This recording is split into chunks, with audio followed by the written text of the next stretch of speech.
The Podcast Super Friends. 5 podcast pros talking tech, promotion, marketing, ideas, and strategy.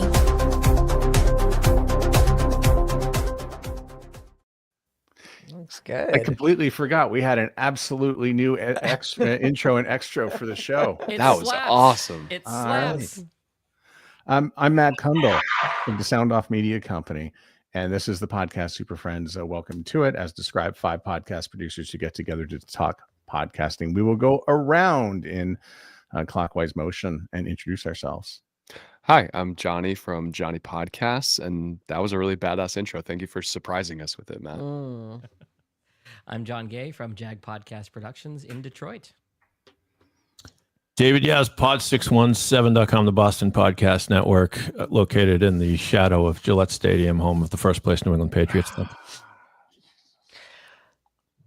Hi, everybody. I'm Catherine O'Brien, Branch Out Programs in Baton Rouge, Louisiana.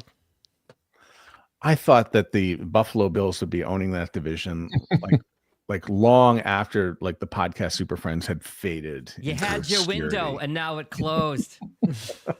Yeah.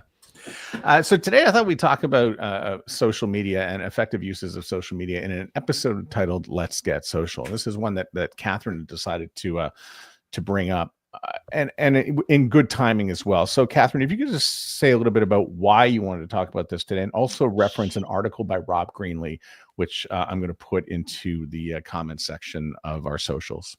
That'll be great. Yeah, I'm going to try and land this plane, bring everything together. This show's got everything. We've got social media. We've got AI. We've got Rob Greenlee. It's going to be off the hook. So second reference. This is really the references are flowing here for the Podcast Super Friends. That's great. Well, not too long ago. Okay, I have a love-hate relationship with Twitter, now X. I am a lurker on Twitter. I enjoy the ideas that get flowing. And I also, whenever I get to put something out on Twitter, I get the personal humbling experience of shouting into a void where no one hears me, no one responds, nothing. I could say anything. There's no feedback. There's no nothing. It's like standing at the edge of the Grand Canyon and yelling and hearing my own voice back at me. So I find this sort of to be humorously frustrating that social media is supposed to be here to be a conversation, especially somewhere like Twitter.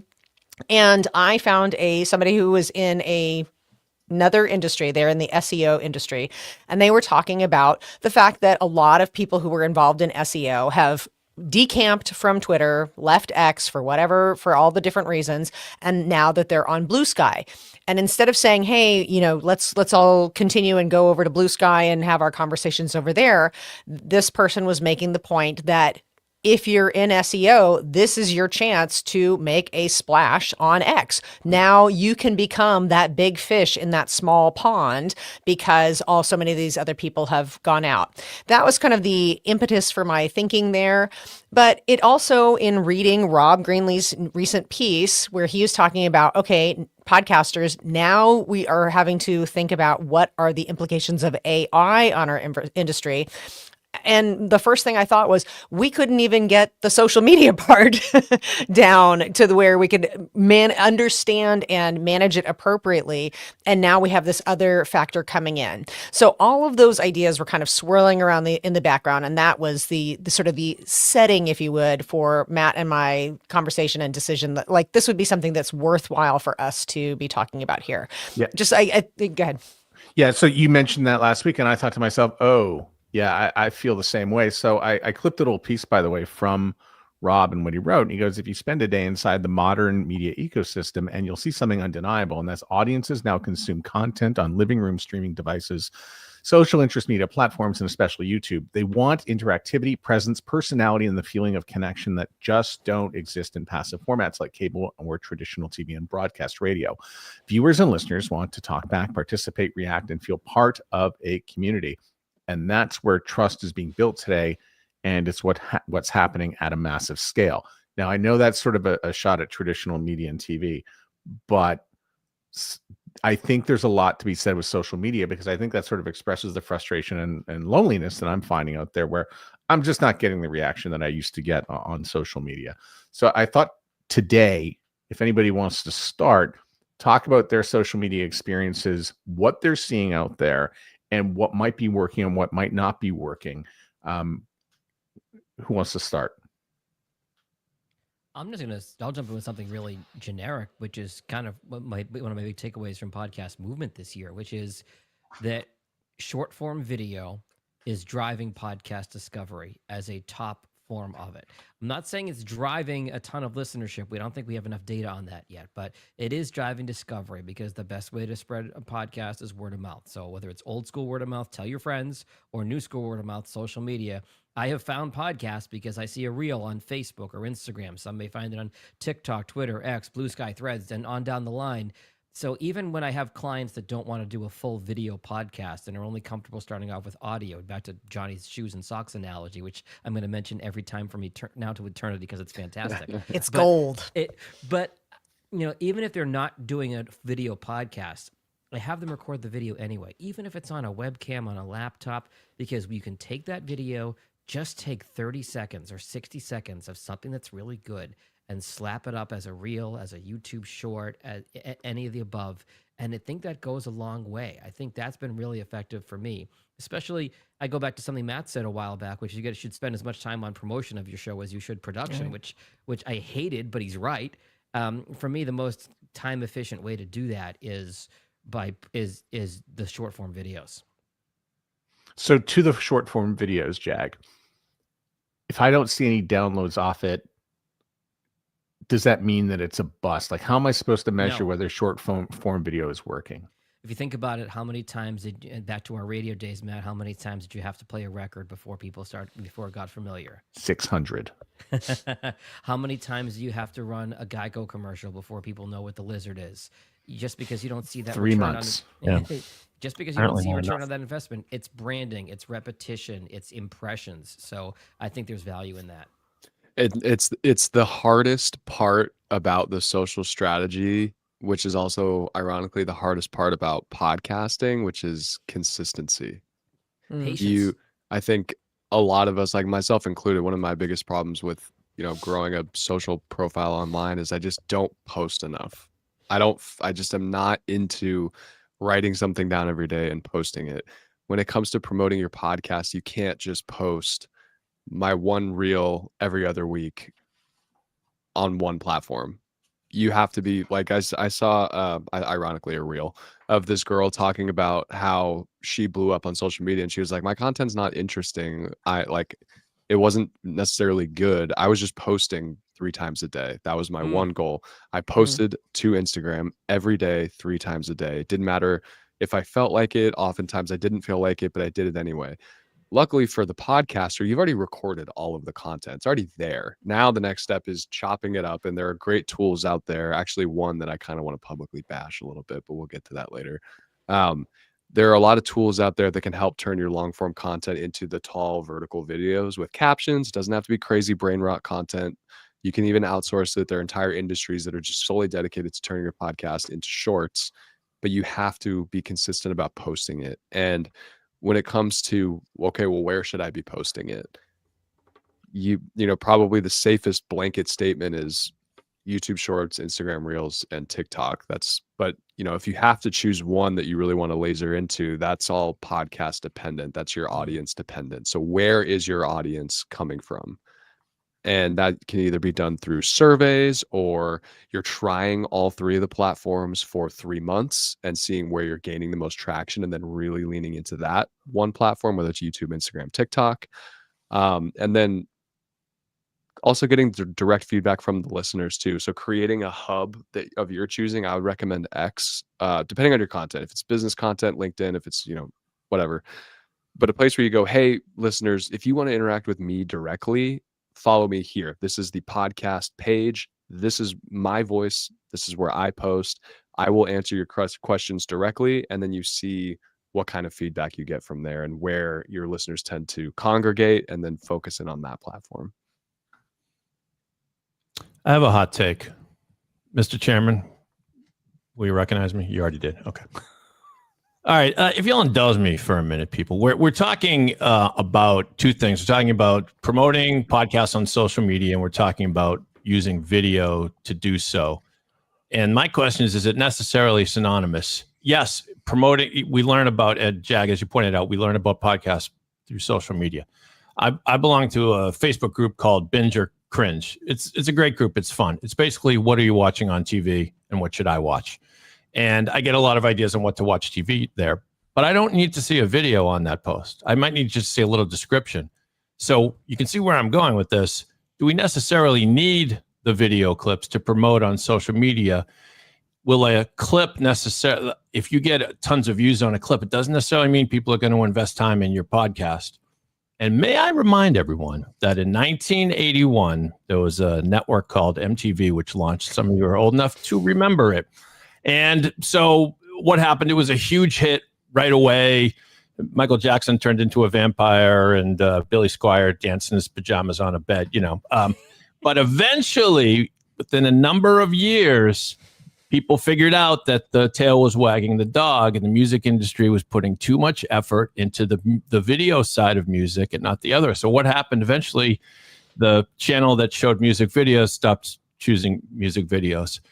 The mania over making video podcasts, I think it might get tempered and pulled back, because the magic of a podcast is a conversation, whether it's talking heads or simply audio.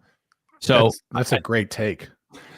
So I mean, just that it's just, I think that the focus on video to make all that short form content is detracting from creating quality audio.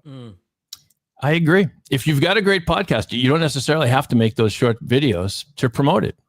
Get a nice tight description and put it on social media somewhere where you're likely to find your audience of people that are interested in trying a new podcast. There's a funny little wrinkle in there too, David, of like, you'll see this bleed into certain types of podcast guests. I don't want to name anybody by name, but if you watch these people on video podcasts, think big kind of business influencer type people that are like, here's how you make a lot of money, here's how you grow your big business. If you listen to them on long form podcasts, everything that they're saying is clearly scripted to become a short. So they'll be asked a question and they'll go, there's this crazy book that was written that I read about this one guy, blah, blah, blah, blah, blah. And they'll tell the whole story within 90 seconds. You go, oh, the kids call it clip farming. He's clip farming. He's trying to, everything that he says needs to be clippable. And if your long form 90-minute podcast, your entire guest is focused on clip farming, can you really have a long, deep, authentic conversation that's beneficial to the listener? Yeah, it's the tail wagging the dog. Yeah. It's you're trying to create the highlight reel before you created the actual win or whatever. So I wonder if we can split the baby here, because I hear what you're saying, Dave, and I think it's a really good point that you raise, because you don't want people focusing on the non-podcasty stuff. Have the conversation. Mm-hmm. The reason I'm so gung ho on video is just because you want to feed the algorithm, and Facebook and everybody else are going to favor videos in the algorithm.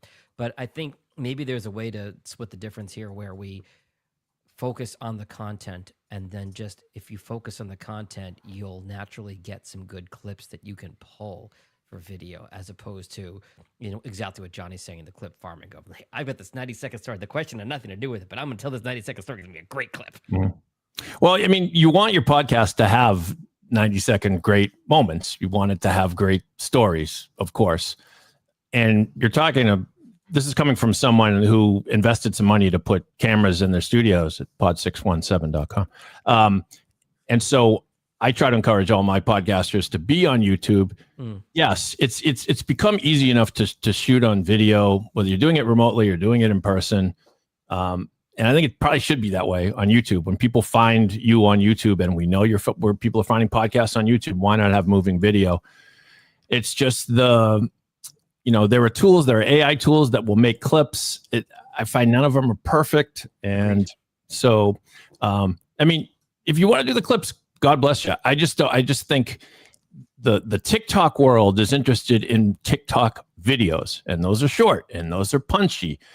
And it seems like we're trying to fit a round peg into a square hole when we're saying, well, if they watch this great TikTok clip, then they're going to go listen to my, 55-minute podcast episode. Maybe that's too big a leap. I don't know.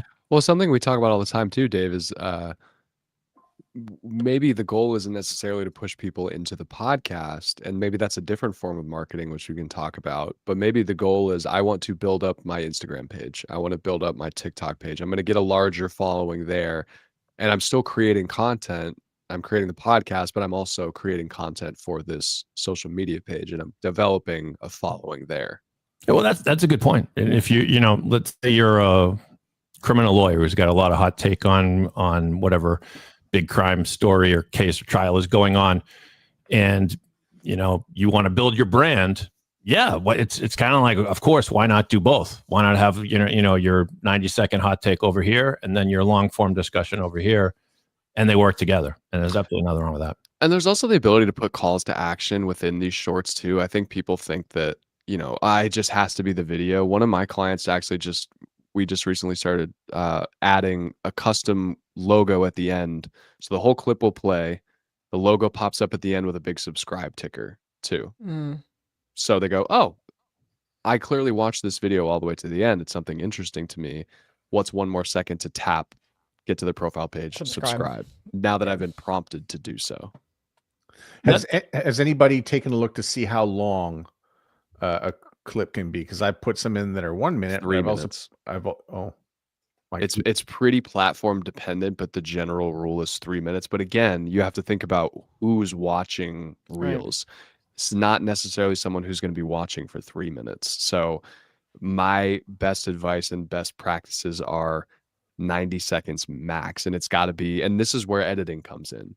You may not find even within this podcast, 90 seconds of a really great short. But if you stretch that out over to 3 minutes, we can cut that down to the best 90 seconds. Fast cuts, short sentences, only the most powerful, hardest hitting information or whatever in those 90 seconds. And that's what's being posted. And you want that by Friday on your desk? I was thinking ideally earlier. Okay. Tonight. You know, I always say that you're actually late. You're turning it in late, no matter what time you do it. You know, I always tell clients in a podcast, a 30-minute podcast, you've got 30 seconds to get my attention to the 30-minute podcast. Give me a reason the first 30 seconds to listen to that next 30 minutes. I would scale that down to a clip for what Johnny's saying. If you've got a 90-second clip, you got to give me something good in that first 5 seconds or the scroll keeps going. Mm-hmm. Can we talk about X for a second? Because I think Catherine, Johnny, and myself are all on X a fair amount, but we've noticed changes in the last year. So, Johnny, is it more or less in terms of engagement for you on X in the last year? Way less. And that also contributes to me not posting as much. Again, I think the consistency thing, it would be interesting to ask someone who's been posting every day for like a year what they've been seeing. The general sentiment that I'm seeing from other people that talk about it is that it's way down. And Catherine? Well, as I tried to illustrate in my dramatic reenactment, it feels like just yelling into the void. As soon as I paid for Twitter, it's like it went off a cliff. I really was talking to myself. And I do think that podcast Twitter is gone. I struggle to find podcast Twitter. In fact, I even remember at one point I turned on notifications for each of you so that it would be supportive of my podcast, Super Friends. And immediately I saw no tweets from you ever. It was really, I saw nothing from anybody. I can't find the sort of the bigger Twitter podcast conversations. You know, I started reading things where people are saying, well, you know, find tweets that are doing well and then engage in the conversation in the replies.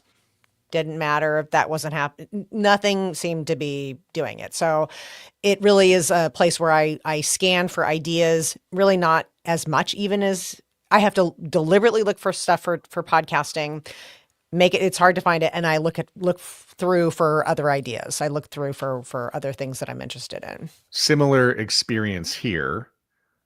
Jag, David, are you guys still messing around on Twitter at all? Very rare. I'm on it, but I'm not really active. Okay. Same. Yeah, same. So that dovetails to Blue Sky because it was in November of 2024 when there was some form of exodus and Blue Sky was supposed to be the new thing. Has anybody got any Blue Sky experience or stories to share? I think Matt showed me how to make my website my username, and then I haven't used it since. I limit the amount of crazy in my life, so I'm sticking to Twitter. Okay. Jack, David, are you on Blue Sky at all? No, I'm not. Okay, Jack. So Matt, are you on it? Yep. Okay. Is there a conversation outside of politics on Blue Sky? I haven't been on it lately to see, and I know that was kind of the genesis of it, is that Twitter went right, so these other things went left, and Eileen left, and I got on Blue Sky, and I got on Threads, which I know Matt wants to talk about later, and Twitter's still I can't get a foothold on Blue Sky. I can't figure out what the conversation's supposed to be about. And it, I went in and followed who I thought I should follow. It's not a lot of interesting talk going on there, if any. I'll tell you what I do, and maybe I'm ruining the algorithm by doing this, but I post my Wordle there once a day with Donna Halper, who's a professor of media former professor of media, I think at Wellesley, but also well known for being the music director at WMMS in Cleveland, who first put Rush on the turntable in 1974, and has been a friend of that band ever since. But I mean, she plays, and then I post my Wordle score there. And so Blue Sky is as exciting as my Wordle score. So here's my litmus test for these platforms. When I'm watching football on Sunday and I hear of somebody having a gruesome injury and I want to see it because somebody's ankle bone was sticking out of their leg and I missed it and the TV won't show the replay, it's on Twitter. I can't find it anywhere else. You sick bastard. Hot take. Well, not really a hot take, but just I think probably right now the best general platform is LinkedIn. And that may just be because a lot of the content that I work on is business focused. All of my clients see really great engagement with LinkedIn. And Matt, if you want, I'm happy to go through an exact week of posting and what that entails. We will give you like the whole show to do that. There you go. Okay. So I love this. This is fantastic. Thank you. Here's what a general week looks like. Let's say that we release an episode on Wednesday. Yeah. Monday, a medium-sized clip is being posted to LinkedIn and to X. So I'm just going to focus on what we put on LinkedIn. A medium-sized clip, that's 3 to 10 minutes. So think of like a 90-minute podcast. There's 3 to 10 minutes of a question, story, answer that's pretty good and relevant to the general vibe of that episode or the overarching topic. We're writing some really nice copy for that. That's being posted on Monday. Another one's going out on Tuesday saying, this is coming tomorrow. This is coming. All of that's on. It's a constant reminder. This is coming tomorrow. This is coming tomorrow. Nope. Johnny, sorry to interrupt you. Yeah. I might have missed this. Those first two posts that you mentioned, are they video clips? Are they? Yes. Always video clips. And it's always a different video clip that you're talking about. Yeah. New video clips every time. Doesn't have to be 10 minutes. Ideally, it's in that 3 to 5 minute range. Just some kind of nugget where they go, oh, I would like to hear more about this. Same thing Tuesday. Our branding is there. We're not putting any links to any channels there just because of this. I feel like no one's ever confirmed this, but there's just this kind of superstition that if you put a link anywhere that leads to any kind of YouTube channel, it tanks the viewing. They want native video that is uploaded on that platform. Episode comes out. We gotta post some links at some point. As soon as the episode comes out on Wednesday morning, hey, this episode is up, and it's basically a copy paste of the show notes that explains who the guest is, bullet points of what's discussed in the episode. Here is the episode on YouTube, here's the episode on Spotify, and here's the episode on Apple Podcasts. The problem that makes it harder with that is we can schedule all of these posts out way in advance, so I don't have to worry about it, except for when we're posting links to each episode, because Spotify and Apple don't generate links to your episode until that episode is actually live. Your Most host often, will, though. Could you put it on a web page and link to the website or to? Could link to the website. That's a great idea too.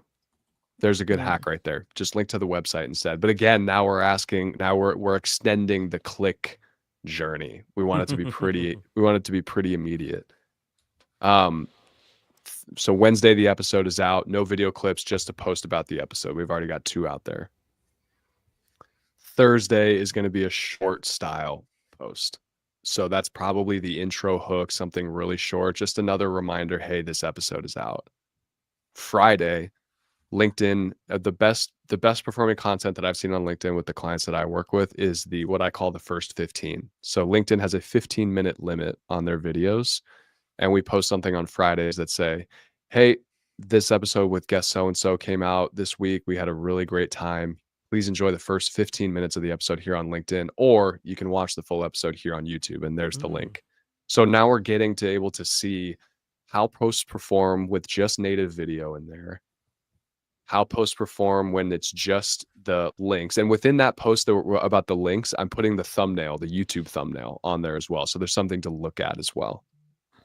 So we're seeing how posts perform with only native video content, how posts perform with no video content but links, how short content performs, and then how video content performs with links. And I would be lying if I told you I've calculated all of that data together, but when I just look at the posts, they do really well, like 400, 500 likes, tons of views and impressions, and Jeez. messages from the host saying like the 15-minute ones are killing. Like, let's keep pushing, let's keep leaning in on that. So that is on LinkedIn, that is like what a full week of posting will look like. And then within that, we're touching on Instagram, we're touching on X getting the full episode release, Instagram getting the short form content only. And from there, you're getting, that's a full kind of social media schedule. And you're welcome. You just got that for free as a listener of this podcast, Super Friends. So I found with LinkedIn that they do a really good job connecting me with the people who interact with my stuff. So when I make a post about this show or another show or anything else, I find that it does appear very quickly with the people who have interacted in the past with my stuff. And so I find it's growing all the time. It's positive. I love LinkedIn, and I especially love that you shared these tips and tricks. And as well, doing things in advance. I haven't really spent a lot of time making posts in advance because I'm like, why would I tell anybody about something that they can't buy right now? But I'm coming around. When I say posting in advance, I mean scheduling posts.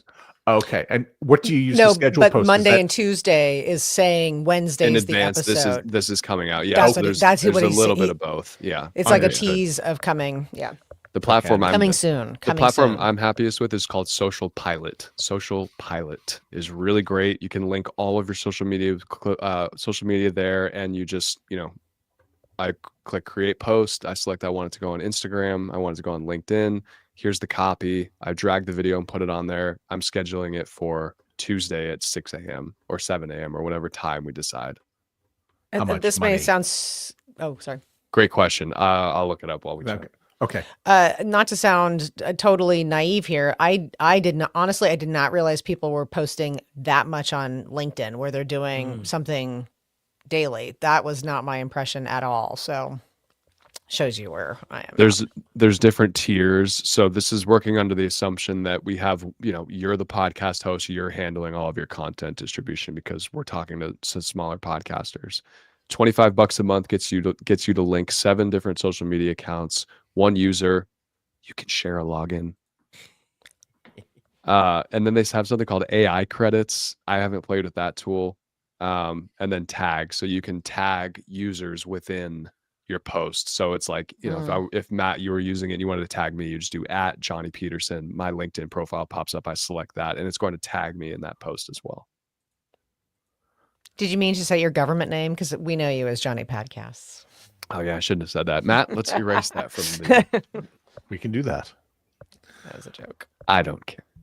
We're just joking. We're joking. But that's the base one is 25. And then obviously, you get more users, you can link more social media accounts. And then the next step up is $42 a month. The next one is $85 a month. And then the ultimate is $170 a month. David, what is the name of your podcast? I'm glad you asked. Oops, my audio isn't hooked up. It's called Past Ten's, a top 10 time machine. Time machine. So the question I wanted to ask about that is if you did an episode and about, involving say an artist, would you tag that artist and be able to get their attention on social media? And have you get their attorneys? Get their attorneys after. Yeah. Well, no, I mean, yeah, I mean, we've done that, or I'm just kidding. no, I mean, the And by the way, I'll full disclosure, I've got a client Right. in Toronto who has started a music podcast that is definitely no threat to yours by any stretch of the imagination. But they did ask these questions about about using social media and perhaps tagging artists, and who do you involve, and how would you go about marketing a podcast? yeah, it always is worth it, because you can easy to tag people on X, of course. We post a lot on Facebook, and it's pretty easy just to find find either the group for if we're talking about I don't know, Maroon 5, to prove I'm a loser. Maroon 5, you could tag Maroon 5's fan club. I love Maroon 5. Maroon 5 is the best. I mean, there are tons of these groups, and we do tend to promote our podcast that way on Facebook, and we do a lot of stuff about the music of the 70s and 80s. So this is one tip I'd offer. It's pretty simple, it's pretty intuitive, but find the groups. You can find Reddit threads, you can find Facebook groups, you might even be able to find LinkedIn groups. I mean, for an entertainment post like this, it's probably going to be Facebook and maybe Instagram, and then yeah, I mean, it doesn't necessarily turn to gold, but it's one of those where you just keep firing and everything does a little bit. So Reddit's a whole new Magilla. yeah. But we are in a fight with Facebook over copyright issues. Sorry, we're in a fight with Spotify. Facebook, you're cool, as far as I know. Which is ironic, because I don't know if I know, Matt, you asked me about playing clips on a music podcast. It's a topic for another day, I realize. But the irony is that music podcasts promote music. I mean, we're promoting for you. Come on. Yeah. Are you listening, Jay-Z and Eminem and whatever? Do you want to talk about podcast threads? Is anybody on Threads? I'm not. I get sent there from Facebook all the time, but I never actually open Threads. Same. I get frustrated when I click on Threads by mistake. Yeah. Yeah. I'm actually enjoying podcast threads because I'm enjoying it and I'm not enjoying it. I'll tell you why. Because it knows that I like podcasting. So I'm getting pushed to people who are using they're putting up basic posts such as, What mic should I use? some really top line stuff. And of course I'm a sucker, right? And I'm biting on all this stuff, and I'm And he's involved, saying, but Blue Yeti, here's a link. Blue Yeti, that's the one. Here's a That's right. snowball for you. But at least you're wondering where the conversation went. I'm having a conversation, and of course, it's quite it's a little confrontational. But I'm still having a conversation, and I am connecting to people in that particular space. So I would sort of say, I guess that's where the conversation went to. It seemed to have left Twitter and gone there. But that's, I don't know if this is a related question or not, but you're in a lot of groups or threads pertaining to podcasts. Has anyone had success promoting podcasts on podcast groups, if that makes sense? There are all kinds of groups on. Jag, I know you're on a few on Facebook, and they run the gamut from useless to, if you find a group that says post your podcast, I find it's frustratingly useless, because everyone's just posting their podcast, and no one's going there to find podcasts. So, but Yeah. I don't know. Has anyone had success with those sort of things? No. I might be too young. I don't use Facebook. Well, it doesn't have to be Facebook. I mean, Well, I think the problem with podcast groups like that, whether it's Facebook or not, is exactly like you said. It's people that host podcasts that are looking to either improve their podcast. Now maybe the direction you want to take it in is sort of a general interest group that's not necessarily quote unquote podcast related. So if your podcast is about music, maybe there's a general music interest group, 80s music interest group, that you're able to promote it there. correct. Yeah. I mean, I think, as everybody knows, I like to have a little bit of a philosophical bend. I think that, Johnny, what you laid out this beautiful scheduling for LinkedIn. I believe what you're saying about the potential, and this is getting, the 15 minutes is crushing it on Fridays, and it seems so logical. And I don't use LinkedIn, really. I mean, I rarely use LinkedIn. I used it occasionally. And as I mentioned a moment ago, I honestly did not know people are doing like daily posts, like they would be doing that many LinkedIn posts in something every single day. That just, I'm totally unaware of that because I'm just not there. And I think that one of the things we're sort of dancing around is there's a lot, the core love of podcasting is the audio product. We're finding more and more that to be successful in what we want to do, we have to go into these realms that we're not necessarily Why we started. in love with. This is not our core passion.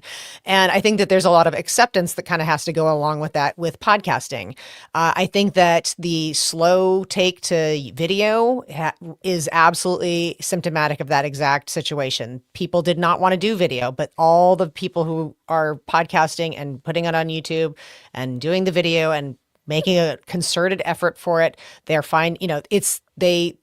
Those people got ahead of the people who were just holding on to audio. And I think that there's a little bit of that here too, where we're having to do clips, we're having to do all these other pieces that aren't necessarily that core, the thing isn't the thing, as I like to say it. It's the core thing that we're after is having to be supported on all of these other things that are pushing us out of our love or area of genius, let's say. I just put up on the screen, by the way, that's my Threads account, but Threads has now say if you do have a podcast, you can add it to your profile. So I've chosen the Apple Podcast one for the Sound Off podcast that can appear there. So if you're on Threads, you can add your podcast to your profile. I think that's a good positive step in some sort of direction. Mm. Yeah, because Jag, you and I have talked about this on my Long Graveyarded podcast, but ideally in the future, and I think X was trying to do this, but there's a social platform where all of your everything is there. All of your videos, your podcast, your writing, your photo uploads, everything about you, the person, is contained here, and it's very easy to navigate to each one of those things that you're doing. So you've got your text posts that you post directly there, and another tab is here's your podcast. You can listen to any of the episodes within there. Then here's all of your YouTube content. Here's all of your Substack long form writing, and everything is contained here. I believe the word you're looking for, Johnny, is a website. But you could make a website and do exactly that. I know. There are these things called websites. The problem is I want to see what everybody else is doing. Correct. I don't want to just go to Jag's website and see his stuff. That's great when I want to see Jag's stuff, but I also want to swipe away and see see my feed. This is a matter of everybody trying to be all things to all people too. So yeah, how's that going to shake out? Yeah. Yeah. I think a lot of people are really enamored with social media and, interested in this particular show and what we have to offer. And I think it's because social media is largely free. We look at it as free marketing and free promotion. But the question I would probably throw out to everybody, and I think this might be rhetorical, but please feel free to add, is that how much time are we spending on social media, chasing algorithms and doing this when we could probably set aside a few $100s to market your podcast in a paid way that might be more beneficial, that will get in front of the people that it needs to get in front of, instead of chasing the algorithm and us trying to sort of figure out the magic formula. And is it even on social media? Like my wife mentions this all the time. She works in what's called programmatic advertising, which is not social media marketing. It's website banner ads. It is television, smart display ads, website ads, ads that pop up on your phone that are based on, your interests, what you're looking at, where you've gone physically, where your device is, geolocated, all of that stuff. I don't see any podcast advertising in that lane. Is that a completely untapped market? Because everyone's promoting everything on social media. It's not just podcasts. Right. It's my clothing brand. It's my YouTube channel. It's my OnlyFans. It's everything. It's all being promoted. I would say that's out there, but it's being done internally, Johnny. So iHeart's going to promote iHeart podcasts that way. Yeah. And Spotify's going to promote the podcast that they're interested to in that way. It is possible to go to an ad agency and to make a buy in that realm. However, if podcasters are listening to that, rather than putting a spend into that area, I think this is where the advice of, finding a podcast that is much like, yours. So if you have a music podcast, say in Toronto, you might want to check out the Top 10 Time Machine and perhaps do a promo swap to to grow the podcast audience. Well, To and I find told you like guys, interests. I told you guys that suddenly whenever I was listening to a podcast on YouTube, meaning I'm playing the video version, I'm listening in the background, suddenly I'm getting all these ads that are an entire podcast, a 50-minute podcast episode as an ad on YouTube. Like they are inserting their podcasts into other podcasts, like forcing it in there. And I was like, oh, I wonder what the results are going to be. But it was just sort of like, okay, YouTube knows I am a podcast consumer, so they're giving me these massive ads of podcasts. That's the parallel to the Netflix thing where Netflix is like, do you want me to play the next episode of this? Are you still watching? Are you still watching? Yeah. I'm going to play this episode anyways. Here you go. Like, sometimes it There's just, the 3-second countdown. It doesn't matter what you're doing. Right. You're gonna you are gonna have to be the one that turns this off. right. I am forcing your hand. But that seems to be what you're talking about. Like if Yeah. you might not realize this is an ad and, oh, what is this playing on my YouTube screen? Oh, Correct, it's a yeah. podcast. And 1 out of 200 people will probably be like, hey, this is pretty Watch good. it all the way through. Yeah, Yeah. that's right. Well, And I wonder I'm- if that's deliberate, like, or is that just a lack of understanding how Google Ads works? Well, I don't. That's Johnny, interesting point, because I was thinking, I wonder at what point does this count on the As a YouTube view. counter? So yeah, so that then they're like, oh, Oprah's new podcast had 1.4 million views of this new episode, or whatever. I think it's That's 1 a minute. literal 1 example. minute gets counts as a view, I believe. That's on right. YouTube. Yeah. Personal question for how you run your businesses. How involved are you with social media with your clients? Do you make the social media assets for them, or do you just advise on a marketing strategy? I provide them. I don't post. I get asked all the time if I will post it for them, and that's like Bridge too far. that's like crawling butt naked over a bed of nails for me. I cannot fathom waking up and posting manually all Is that the time on your OnlyFans? on all these things. No, the OnlyFans is coming. But yes, creating the assets for Oh, them. And boy. again, like as you run your business, that's just more revenue for you, the business owner, because you've already produced the podcast episode. How hard is it to chop up the first 15 minutes and give that to them? How hard is it to learn how to make shorts? Not crazy like some of these crazy TikTokers are able to do, Right. but usable content. You know what the good content sounds like. You've already put the episode together. Again, it is leaving money on the table from a podcast producer's business standpoint. I'll chime in here. So when I do my high end packages, you get one video short with your whole thing that I will provide I'll create the asset and I'll give it to you. I will put it on YouTube because I'm already uploading your video to YouTube, but in terms of the other social, I don't. I have one particular client who said, we want to really up our Instagram game. Can we send you a Word doc and can you pull these, 50, 60 clips from the last 2 seasons of episodes? And I said, yes, for $50 a clip. And What'd they say? yes. They did. Wow. Oh, So to Just your point 100. about money on the table, Johnny, I said, I'm happy you get the first hit's free, and I applaud them for wanting to up their Instagram game because they want to get this many clips on there, and I'm like, I'll do as many as you want me to do, and the meter's running as a business owner. How involved? Like, walk us through what a typical short for you looks like. Using Riverside. Okay. So when I produce a show in Riverside, in the full video, I edit it. I send it out for a transcription, and then I get the transcription. And so in this case, I am sending the transcript to the client. And if we can, sometimes I'll pick it, sometimes they will. But for a project of this magnitude, I'm gonna say, here are the transcripts. You don't have to watch the video, start, pause, rewind, fast forward, but scan the transcript. Tell me which clips you want me to grab, and then I'll cut the fluff out of it. To your point earlier, Johnny, and a couple jump cuts here and there because it's that fast, short style. And I'll go into Riverside. I'll create the clip manually in Riverside. I'll add the captions. I'll edit the captions, export it. Here's your MP4 file. Done. All in Riverside. We So do Kendall, that if too. you're watching, Great Yeah. job. And thanks, Coco. Yes. Not using Coco, using old school Riverside. I'm not. Oh, I'm really? not Okay. telling it give me a clip. I'm actually going because Oh. I have to be fair. I haven't messed around with it, so I can't speak to its quality. But I'm a control freak, and I want to have it exactly the way I want it to sound. And for those who need recollection, Kendall from Riverside was a guest on the show. We talked about Coco, which is their internal name for the new AI creation tool. Did I get that Co-creator. right? Co-creator, Coco. Thank you.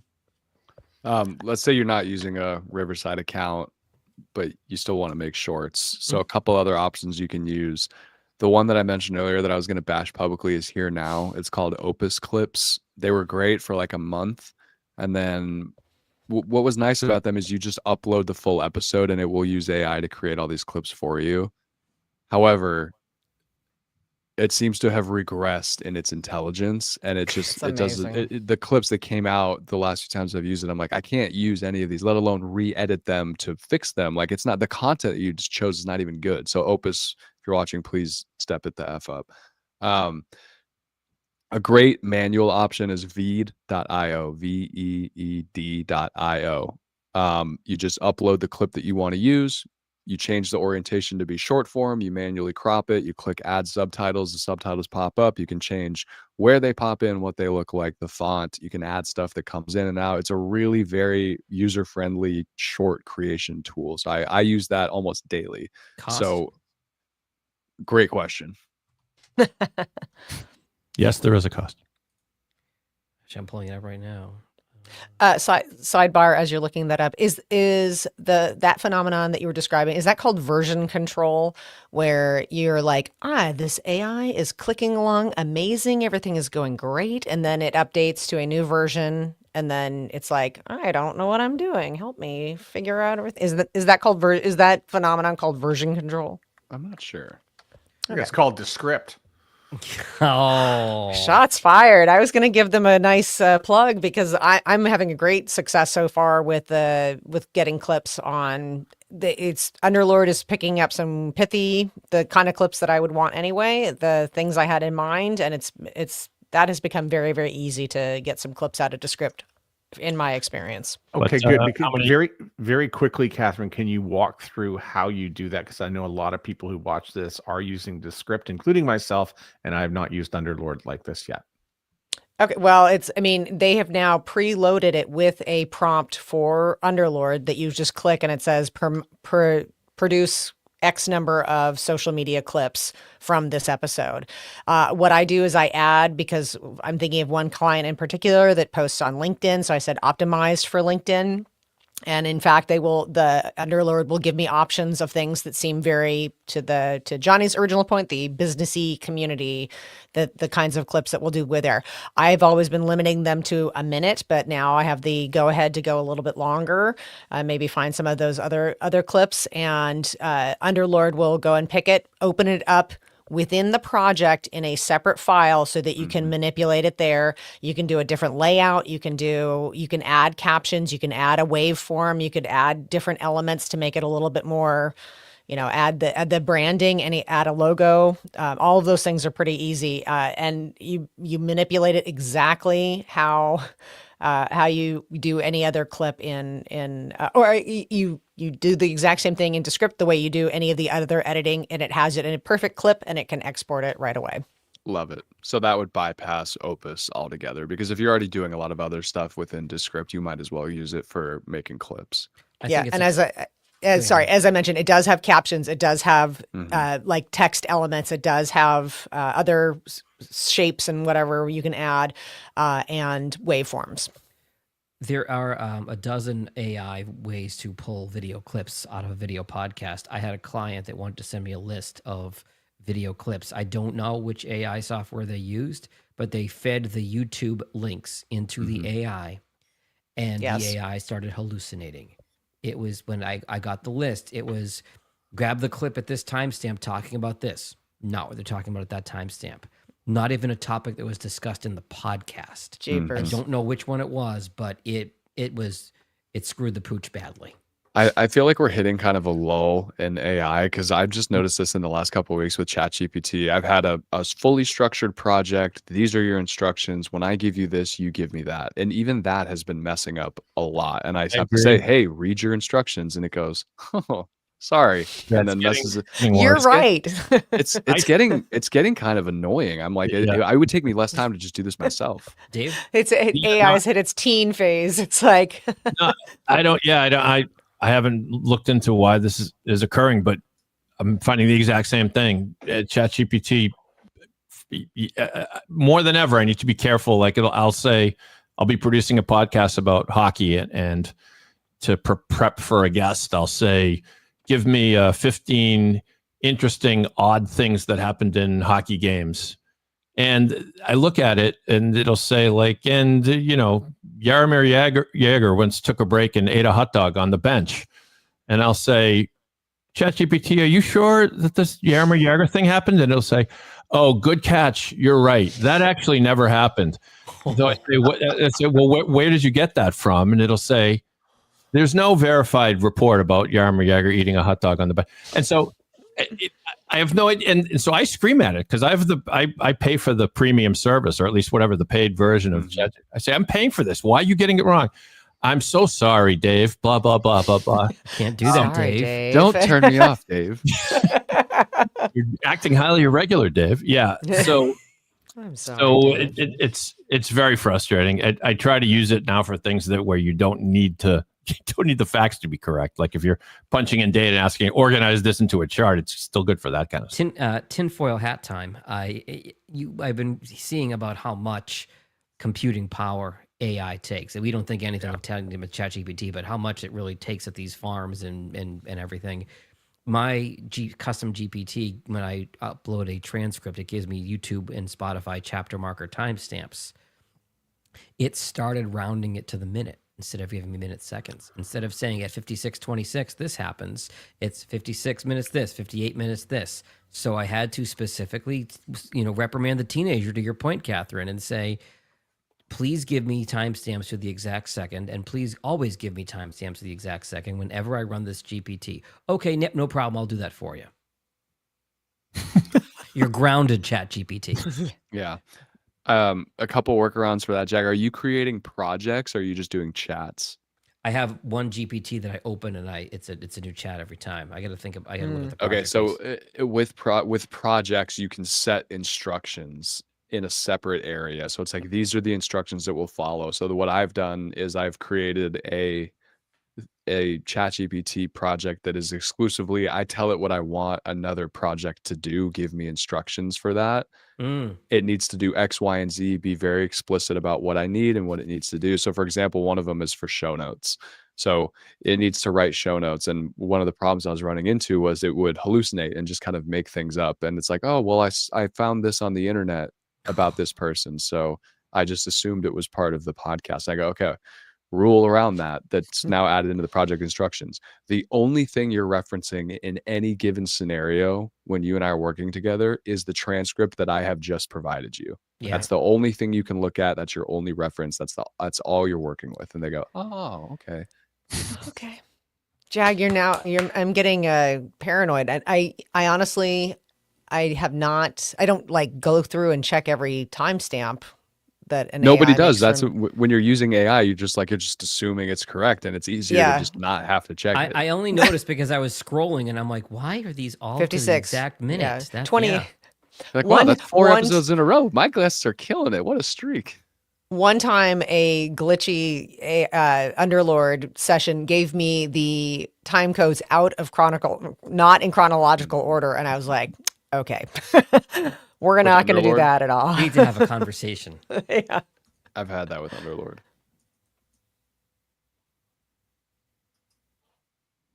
The show note, I mean, they're still useful for the show notes, I find, and let's be honest, that there's a lot of room for error with the show notes. Well, has anyone gotten an angry email from a listener saying this wasn't where it's? I don't know about you guys. When I still do them and they're still useful, but when I listen to a podcast now, if I'm looking for a topic in the annotated show notes, I know that it's not always going to be accurate, and I think a lot of that has to do with dynamic audio insertion, screwing with the time codes. But it's nice to provide. But Catherine, don't sweat it if you're off by a little bit. And YouTube likes them. That's the other thing, is that Chapters. YouTube likes them, so we give them to YouTube. Apple and Spotify are doing their own right now. So you'll have to do the override if you would like to use your own for Apple and I think Spotify as well. Yeah. Okay. Any final words here before we hit the top of the hour, hard stop and goodbye and that sort of thing?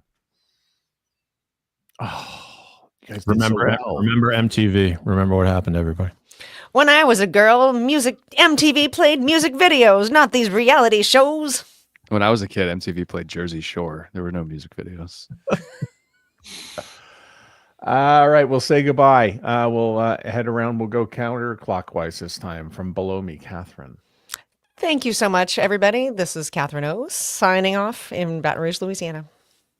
David Yaz, Boston Podcast Network, pod617.com, and Pod We Trust. Thank you. John Gay, Jag Podcast Productions, jagpodcastproductions.com.